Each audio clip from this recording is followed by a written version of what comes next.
Hundreds of companies have been friending blockchain. Some of them have even changed their names to have the word blockchain in it. But cryptocurrencies themselves have just been unfriended by the social network. Facebook is banning advertisers that promote Bitcoin, Ethereum, Ripple, all the ICOs, the initial coin offerings, from its site. No more. Social media giant says it wants to protect its users against deceptive practices. I say that's the reason. This is the company is about to release earnings in less than an hour. Let's bring in tech expert Lance Ulanoff and Ladenburg Thalmann Asset Management CEO and President Phil Blancato. Lance, what's really behind this?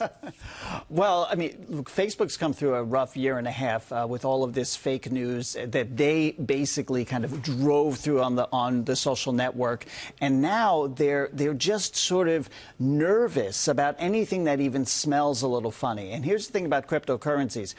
There are a lot of people who are very excited about it, but I can count on one hand the people who understand it. And it's definitely not the average consumers who are living their lives on social media. Okay, but does Facebook allow ads for fancy liquor and things like that? And believe me, I think that they're kind of picking their battles, because I've seen lots of garbage ads on Facebook to this day.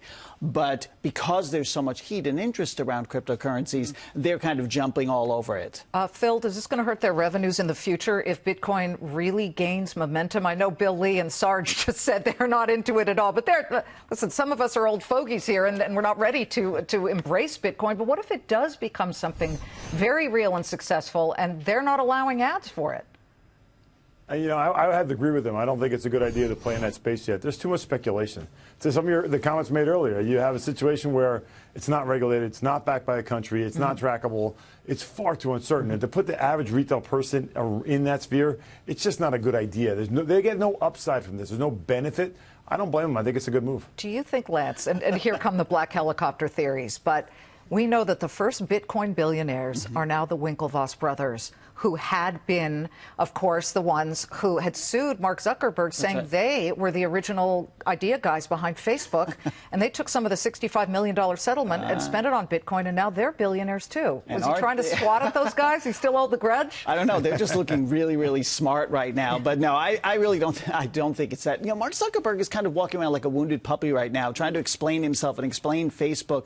And I think that's really what this is about, that, you know, them telling people Facebook's a clean, safe environment. Don't worry, we're not going to push forward scams, you know, potential scams like this. But I do agree with the other guests that that there's a lot that's interesting about cryptocurrency, because the fact that it is not tied to some central government, the fact that it's not regulated in the same way.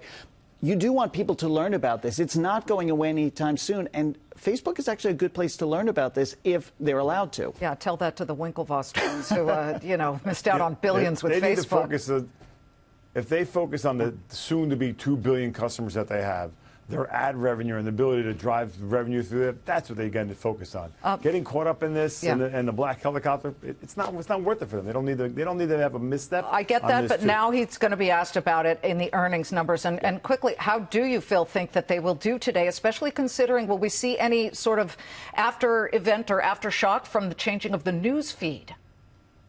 I don't think so. You know, this is a part of our fabric at this point. You know, it's where people go to your other guests, get information, to maybe buy product. But more importantly, it's the essential hub of their lives, and we have more users on it than ever. I think they're going to have great numbers. I think people are going to be impressed that the news issue is a byproduct. The revenue is there. We've got 15 seconds. Give me a quick thing on virtual reality and Oculus. Yeah, well, Oculus is never going to be for the masses. It's for gamers. It's good forward-leaning technology for Facebook to have, but it's not part of their core business. It's not what drives their revenue, which is their mobile advertising. Okay. Lance, Phil, thank you. We've got the president right now. Let's listen in.